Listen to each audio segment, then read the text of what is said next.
What's going on, YouTube? We got a story time. This is my first story time, and we're gonna get into it. It's gonna be an interesting one, man. Story time on Coast Guard boot camp.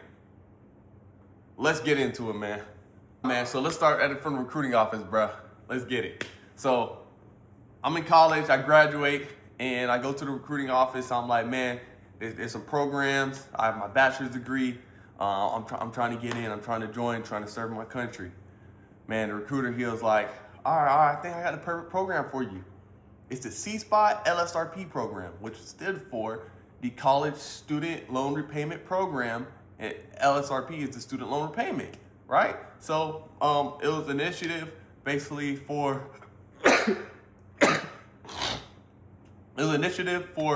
minority serving institutions, so that you can get into school.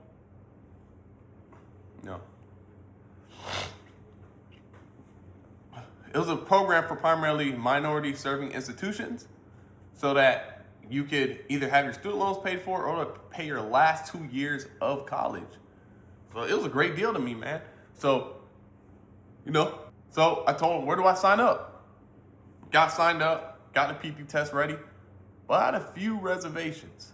I wanted to know a little bit more about this notorious boot camp that they talk about. And like I told you in my other videos, I didn't know much about the military before. I didn't grow up around the military community. So I was thinking very underwhelmingly of what boot camp actually would be. And he looked at me and said, well, Coast Guard boot camp is the second hardest boot camp out of all the services. I said, man, no way. Okay. So he gave me what I needed, gave me my PT test information, what I needed to train for, how much I needed to run, how many push-ups, how many sit-ups, etc. And I'm thinking, this is a breeze, man. So go do my thing. You know what I'm saying? I'll go to medical. Medical was kind of crazy too. You know how the military is, if you know. But they look into everything. I mean everything. Like they're looking into, your posture, if you can do a push-up, your blood test, all types of tests, man.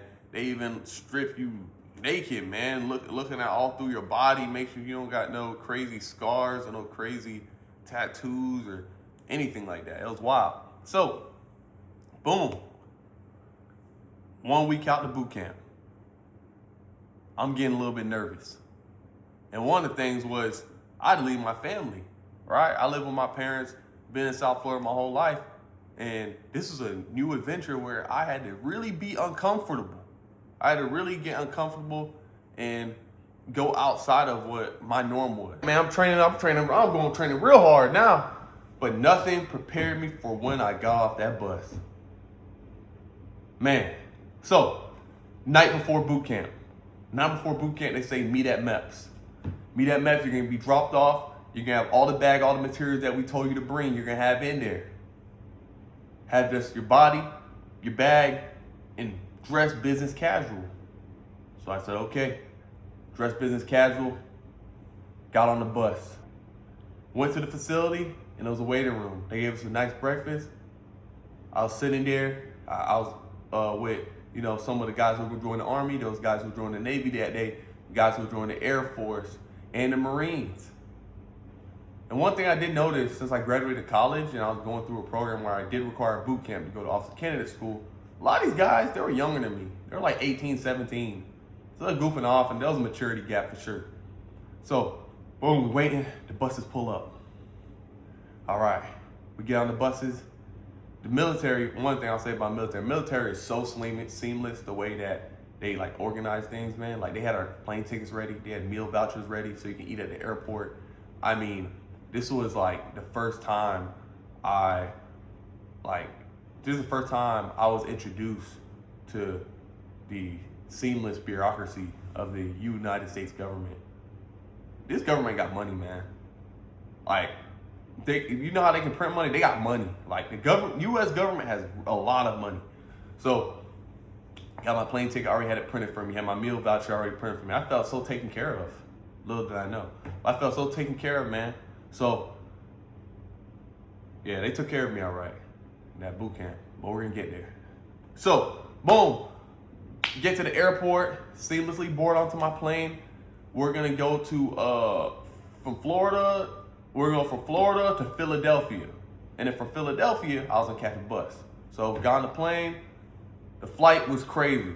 Hold up, I gotta talk about this flight. So, man, get a flight, and I'm with some of my other Coast Guard buddies who are also going to Coast Guard boot camp. That came from the same recruiting office in Florida. Man, so we're on the plane, and the plane was fine. Everything was good until we went to land. It felt like the plane was landing at a 45-degree angle, almost nosedive into the airport. It was like we got right over the airport and it just went, straight down. Like, yo, let me land this thing right here, right now. Man, I'm looking around, I'm like, yo, this is crazy. Like, I'm feeling crazy. Nobody's screaming. Everybody's kind of calm. I looked next to me to my boy. I'm like, hey, bro, like, is this different to you? He's not saying nothing either. He's like, I ain't never been on a flight this before. I'm like, well, dang, you didn't say nothing. Shoot, I'm feeling like I'm the only one feeling crazy. Planes like this, man. I'm about to pull out my oxygen mask. So, boom, we land, get to the airport, and we got to wait in the military lounge. We're waiting for the buses. They take care of us good there, too. Give me a nice hot dog meal.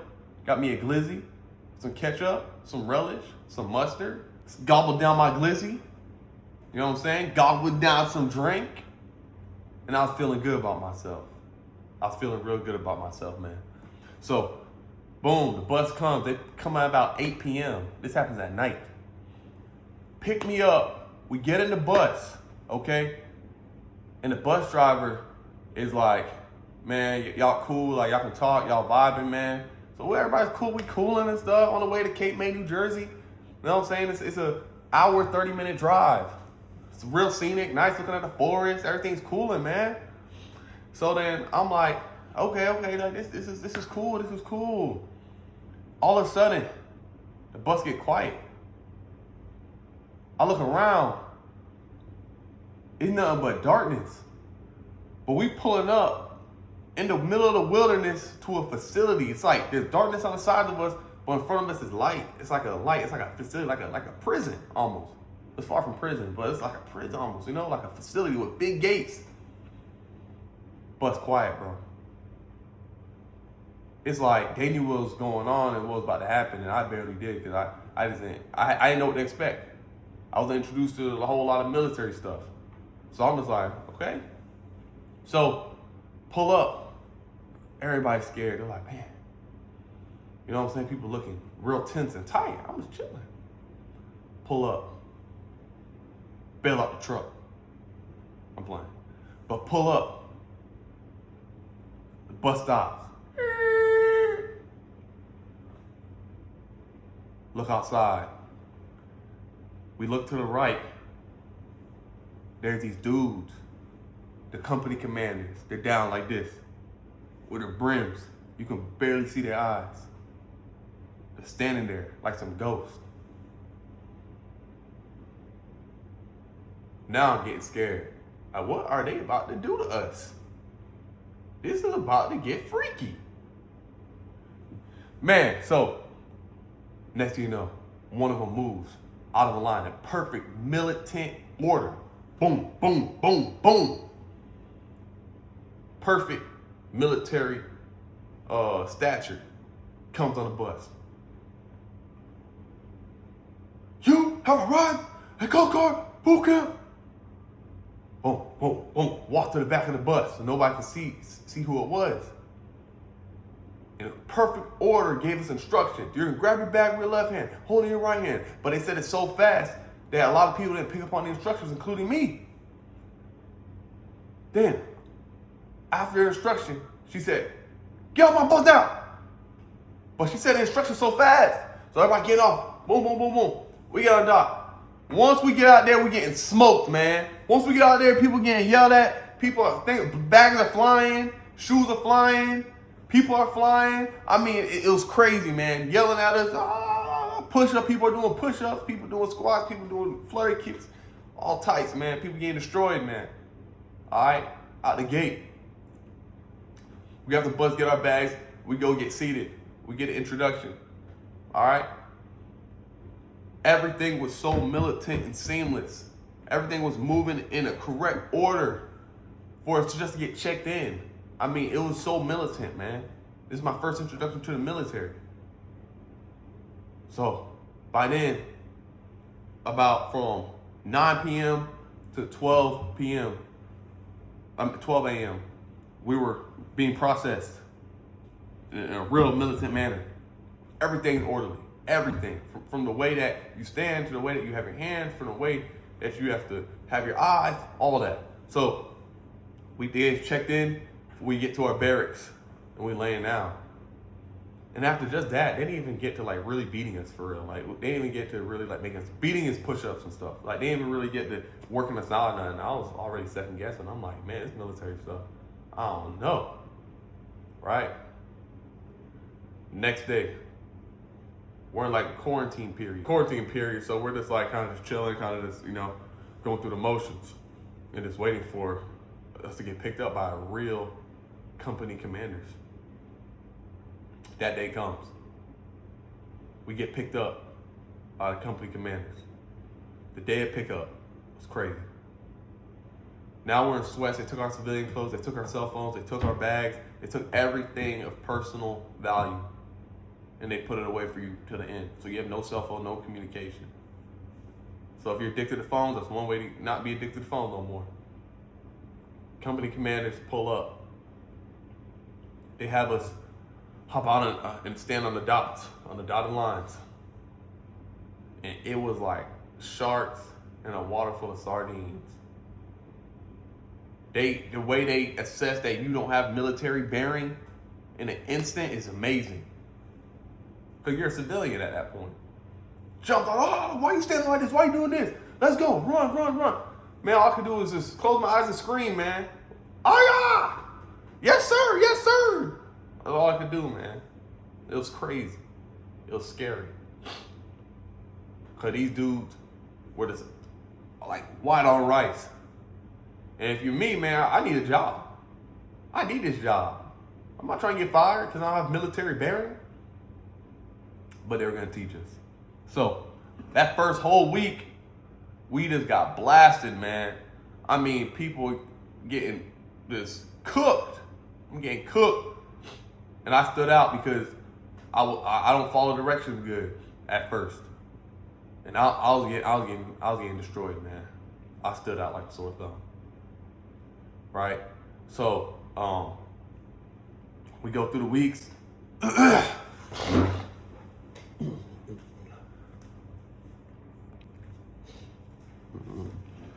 So week one is really military indoctrination. You are getting absolutely fried, absolutely cooked. They're cooking us. You know what I'm saying? Every day push-ups. You wake up in the morning and it's called a fire drill. They wake up, they fire. You gotta run out the barracks. Run out the barracks before you even brush your teeth, before you wash your face.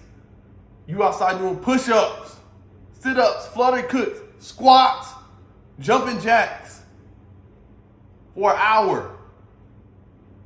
I went into boot camp. I was chubby. I'm already shedding the weight. Man. And everywhere you go, you have to run. And you have to count backwards. They say count backwards from 180. So while you're running, you're at 180, 179er, 178, 176. 177, 176. I can't count. 175, 174, 173, 172, 171, 170, 169er, 168, 167. All the way down. Because they tell you, you got to make it from point A to point B in 180 seconds. Or point A to point B in 200 seconds. That's how they instruct you. And that is the military. You're militant from the jump. Having to follow directions precisely. And you have to say aloud. 180, 179. It's crazy, right? So we get back to the room. Now they tell you, all right, you have 120 seconds to brush your teeth. Nah, let me stop. Then they tell you, you have 270 seconds to brush your teeth. 270, 269, 268, 267. And you're saying it loud while you're running into the thing so you can brush your teeth and you're counting so you can get ready for the day. You brush your teeth, Let somebody else count while you're doing it. That's how you got to work as a team in boot camp. It's all about teamwork. Brush your teeth, get ready. Boom, you got to make your bed. All in that matter of time. They come right on the dot at 0-0, at 0-0-1. They come in. You probably not finished because they didn't give you enough time. You get cooked. They start throwing your sheets, throwing your blankets. Everybody outside. Fire, fire, fire. That's a fire drill, man. Everybody get outside. Boom, you're doing push-ups, you're doing sit-ups again. You're doing crunches, you're doing all types. Bring you back upstairs. Bring you back upstairs. And they say, all right, since you guys didn't follow directions, we're going to do a little game. I like games. We're going to play little games. We're going to play a little game. That was one of the company commanders. He was like a Hawaiian Pacific Islander guy, man. Tattooed, swole, jacked. I don't want to say his name. Jack, man. This dude was crazy. He's like, I like games. I like games, Oscar. That was our code name for our company. Company Oscar 179er. So I like games, Oscar. I like games. You guys just did this PT. We're gonna go upstairs and we're gonna play dress out, dress up. Yeah. Boom. Go upstairs, man. They want us to go from one uniform to another. And you think it's not that bad. But they want you to do it over and over. For 3 hours straight. Imagine that. You go from one uniform to another. You just putting the uniform on the ground, taking it off, putting another one on, with boots and all. Over and over for hours. That was the punishment. So boom, we up there. Boom, take it off.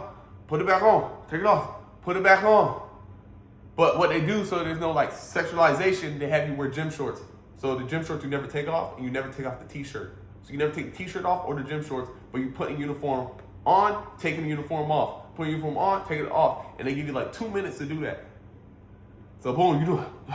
Tired, bro, you sweating, you drench. Your uniform is drenched wet. Your uniform is drenching wet, man. He's like, I like that game, Oscar. That was fun. That was fun. Now fire, fire, fire. Go outside, get beat again. When I tell you the best time in boot camp was classroom time, classroom time was the best time, bro. You get a break. You get to go to the bathroom. You can get some water. You can chill. Oh, let me talk about the water. When you hydrate in boot camp, you have your canteen, they give you water breaks between all this working out. But you better have that canteen empty. That canteen better be empty. You better hydrate all the way. Your belly's full of water. Full of water. It's crazy. So, boom. First week, still getting beat. So the beatings were the dress up, dress out game. A sniper position, holding your rifle. You get your rifle and shoot a rifle. It doesn't work, but you get issued when we get there. Sniper position, holding that. For like 12 minutes at a time. Holding something over your head. For minutes at a time. Passing sea bags around. So we'd fill up our sea bag, full of our clothes, full of our work gear, and we would pass it to each other in a circle. For hours. I'll say for like 2 hours passing sea bags, bro. Passing sea bags for 2 hours. These were just some of the beatings that we got in military boot camp. And this persisted for 7 weeks straight of beatings. And here's the thing. There's remedial tasks in between that you do. You have the classroom. You have other lessons. You learn how to march. You learn how to salute. You learn how to have military bearing, military order, how to have military verbiage. Now you would think chow time's the best time you get to eat. No. That is just where they test you on military knowledge. They'll stop you in the middle of the chow line. What's your 5th general order? What's your 2nd general order? You have to say it word for word, bar for bar. If you don't, you got to put in your performance tracker. And your performance tracker, that can cite you for either ramp, which is way more physical fitness, and it's just, oh my God, it's bad, man. And it can recommend you to be put back another week in boot camp. You gotta stay again for another week. The single greatest thing, the one thing that'll get you cooked in boot camp is honor violations. Don't lie, don't steal, don't cheat. You lie, steal, cheat, you get put back another week. You get put back another week enough time, you get kicked out. Brings it to the next point. As hard as boot camp was, you can't quit. If you try to quit, they'll ignore you. Now, if you continually ask to quit, and they finally grant you that wish, the dropout request, you will get your wish. However, you will stay the whole entire 8 weeks, and you will watch the people you came in with graduate. It is the most depressing, sad thing. So if you're going to boot camp, do not quit. Do not quit. But I'll say, all in all, man, that's one of the proudest things I ever did, because by the time we got to the last few weeks, man, you're so proud of what you accomplished. I was so proud. That was one of the proudest moments. Doing that for my country, service to my country. And don't let my spiel today discourage you or make you scared. Like, I was just kind of glamorizing it. I was embellishing it so that it can be funny. However, boot camp is very rewarding. It's very doable. It's something you can do. It's hard. It is hard. But challenge yourself. Go do something hard. If boot camp, the Coast Guard, or another service is something that you're looking towards or going to, don't be discouraged by it. Tackle one day at a time. Take it one meal at a time is what I did. I took it one meal at a time. Get through breakfast, get through lunch, get through dinner, get to the next meal. And you can do it. And you'll be fine. And by the time you get out, you'll be so proud of yourself. You'll feel like you've accomplished so much. And you'll be better for it, because the benefits in the military are they outnumber any type of job. I mean, it's unbelievable. It's an unbelievably rewarding venture. Unbelievable rewarding adventure, man. Yeah, man, that's my story time on Coast Guard Boot Camp. Let me know if you enjoyed it. Like, comment, subscribe.